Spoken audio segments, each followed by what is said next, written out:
हुजूर फरमाते हैं मेरे नाम पर अपने बच्चों का नाम रखो, मेरे नाम के नाम पर अपने बच्चों का नाम रखो। इस नाम के बच्चे अगर दस्तरखान पर बैठ जाए अल्लाह दस्तरखान में बरकत अता फरमाता।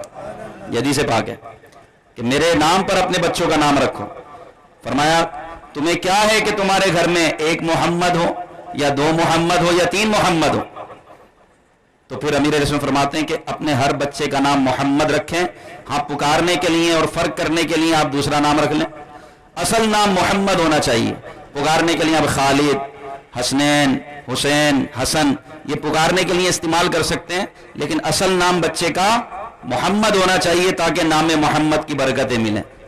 नाम मोहम्मद कितना मीठा मीठा मीठा लगता है,